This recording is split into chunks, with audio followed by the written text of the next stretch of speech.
Thank you. Woo! Wow, I'm a lot louder than I thought I would be. Can you hear me? Yeah. Okay, cool. Hello, everyone, and thank you all for taking the time to be here. As this says, my name is James. Today, I'll be introducing you to some new objects that I've designed. Here's a little sneak peek on the bottom here. My thesis is titled "Have We Met Before?" Because central to its premise is one of the great conundrums of human psychology: our attraction to the novel and our seemingly contradictory attraction to the familiar. Now, everyone in this room most likely shares similar delight in the new and exciting things that keep life interesting, so I probably don't need to convince many of you how great they are. But, on the other hand, there's this really compelling evidence that we are attracted to the familiar. In studies, psychologists exposed people to a series of random shapes and patterns very quickly. In fact, they were so quick that they were unaware that some of these shapes were repeated. Even so, when they were later asked to rate particular shapes, the ones they liked best were the ones they've been exposed to most often. Expanding on this research, psychologists have demonstrated that we find prototypical things more attractive because they fall into the average of what we've seen, and is therefore simpler for our brain to process. So it's like, oh, that's pretty. It's like really, you like it because it falls into the average, and it's just like, oh, okay, and then, but it's familiar. So easy concept. All right, moving on. Why does this matter? Seems sort of self-evident, right? But you know, as designers, these insights are incredibly relevant because we do not want to underestimate people's intelligence and curiosity to produce banal, patronizing objects. However, in our desire to reinvent and innovate, we run the risk of overestimating consumer understanding and possibly alienating them and creating mishaps like this guy right here. So, for my thesis, I adopted a dialectical approach to understand this dichotomy. And so the projects you'll see here are kind of conceptual, they're explorations, it's subversion playing with ideas. Hopefully you like them. So anyway, our penchant for the familiar, this is sort of a leaping off point for me, is exemplified by the enduring appeal of archetypes. Archetypes have existed and remained fixtures in our cultural narratives for thousands of years, and they also exist in our physical environment. See, thanks to the Industrial Revolution, we've had 150 years to create a landscape of industrially designed and manufactured archetypes. Their iconic forms become part of our visual lexicon. You know, these objects become so recognizable that sometimes it's hard not to see them. Pictograms, I'm especially interested in, and they're abstractions that draw from the archetypes of artifacts and human experience to effectively communicate and represent ideas. The most common symbol for a telephone elicits the functionally distinct shape of Henry Douglas's classic here, the handset, even though most modern examples actually bear no physical resemblance to this. Yet, we know these phones are phones, right? Why is this? Semiotics is the study of signs and symbols, and it works like this. There's a handy triangle to make sense of it. Sorry, here we go. So seeing a bunny, a drawing of a bunny, will make us think of a bunny depicted, right? But we'll filter that through the lens of our personal experience. And I kind of gave away the punchline there, but yeah, everyone knows this isn't a pipe, but my favorite example is 1 and 3 Chairs by an artist called Joseph Kossuth, and this actually, yeah, I love it, so I could probably talk more, but we better speed things up. Intrigued by such layers of abstraction, I designed the line flatware. Puns aside, it directly references our pictographic idea of consumption. Like, you see these usually for, like, you know, restaurants, etc. Like, I don't know. I like seamless. I don't know if you guys are. Anyway. So this is what they look like.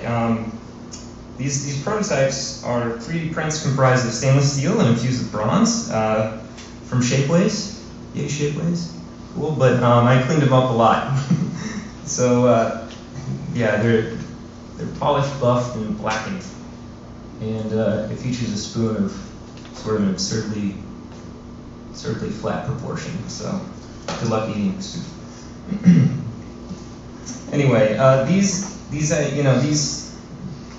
the flatware examples are really just an attempt for me to kind of express this reciprocal exchange we have with objects and ideas. Remember the 3 chairs?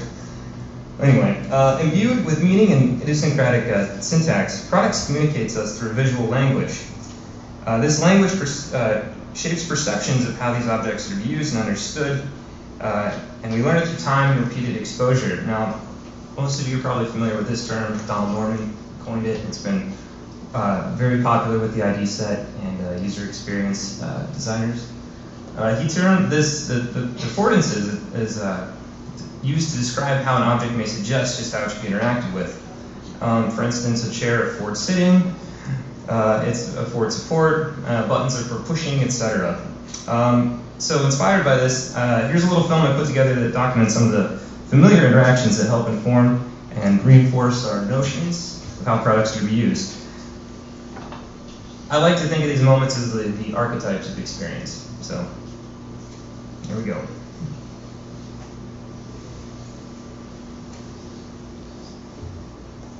Oh, that cursor.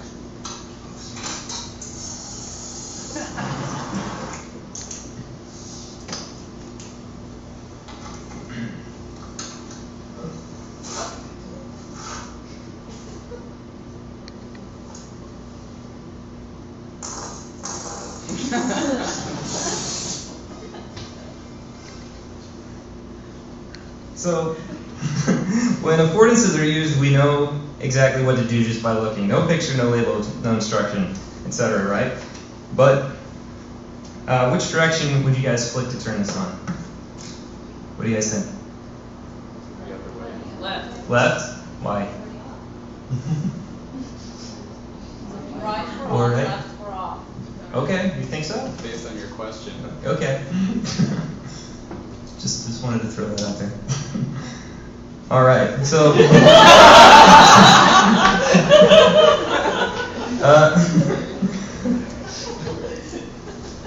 don't know. That was a good guffaw. I wasn't ready for that.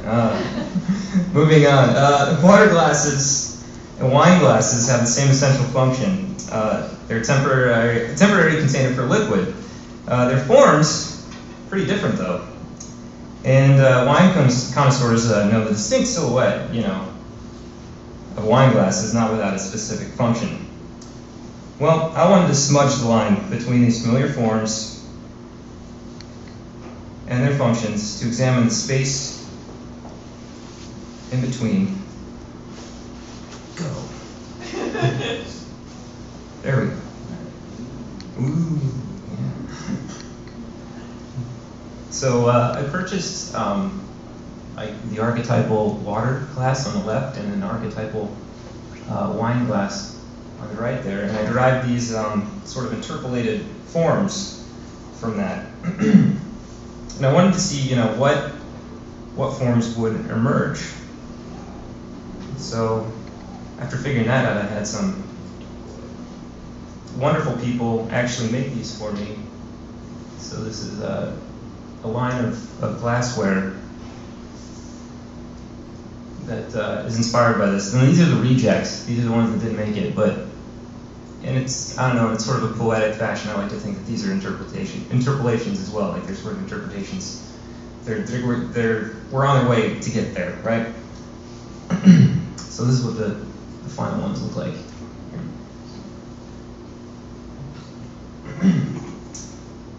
So a similar morphological process is evident when we consider how many technologies have come and gone.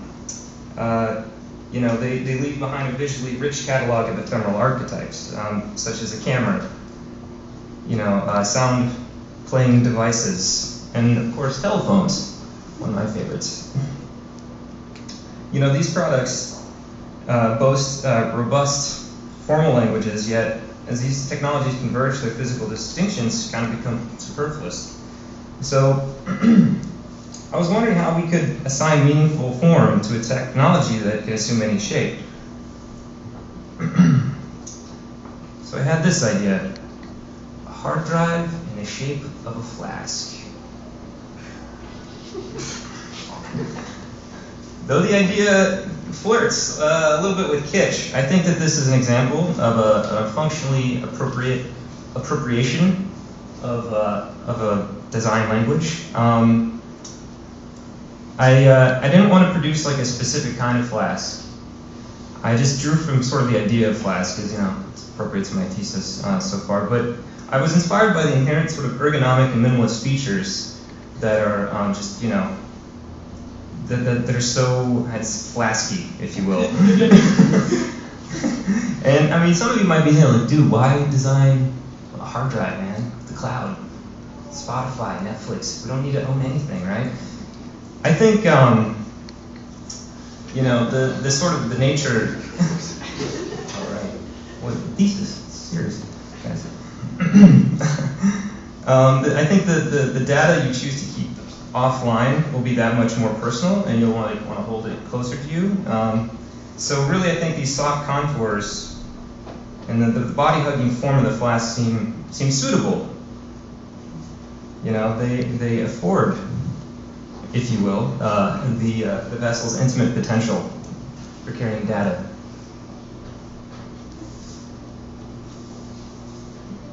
And there's okay, it's catching up. So here's the final piece. I think it's loading.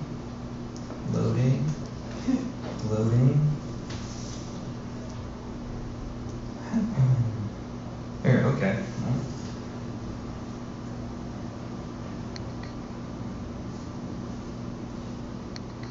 So, if you don't buy any of that, hipsters are going to love it. It's a lot of money. So, all right, moving right along. This underlying preference for the familiar that I keep harping on about, I think, reveals a lot about the evolutionary trajectory of designed objects. Products incorporating new technology often appear in the form of other objects, such as TVs, gramophones, etc. They're all like furniture first, right? This sort of innovation is awesome, but with enough familiar ingredients, that's not sort of like, oh yeah, we can have this like large cathode ray thing in our home. That's cool. It'll match the rest of the furniture. So anyway, this is happening also right now. This is one of my favorite examples. As most are aware, Edison's great invention, the incandescent light bulb, is teetering on the brink of extinction. And this is because of a statistical inevitability. Kate's law asserts that for, every 10 years, the price of light-emitting diodes decreases by a factor of 10, while the performance increases by a factor of 20. So, yeah, the bottom line is that LEDs are awesome and will become the dominant lighting technology. So we better get ready. But what have we decided to do with this cheaper, cleaner, and more efficient lighting energy? We spend an absurd amount of time, money, and talent compensating for its inherent properties, limitations, in an effort to emulate the qualities of a more primitive model. I call these Edison bulbs.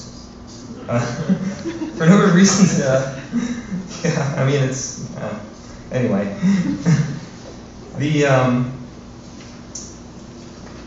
The magic about an incandescent bulb is really that filament. It gets so hot that it's on the brink of like being molten, and that is why we like it so much. It reminds us of candlelight, and we've had candlelight for a long time.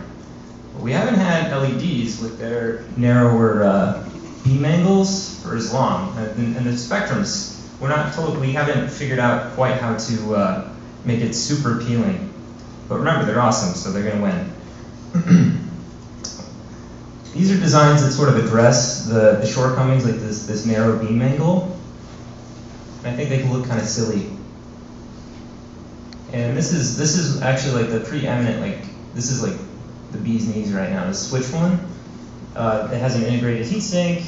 There's actually proprietary coolant inside that bulb. It's organic, at least. It's better than a CFL, where it's just, it's toxic if you explode it open. But seeing how we're just bending this technology over backwards to accommodate this iconic light bulb form, like we have an infrastructure for threaded fixtures, etc. I was like, well, I have an idea. I don't know if it's a good idea, but got one. I was inspired by Buckminster Fuller's geodesic domes, and I came up with this idea. I was like, hey, we create a geodesic structure, we have LEDs on there, we get the omnidirectional thing, it's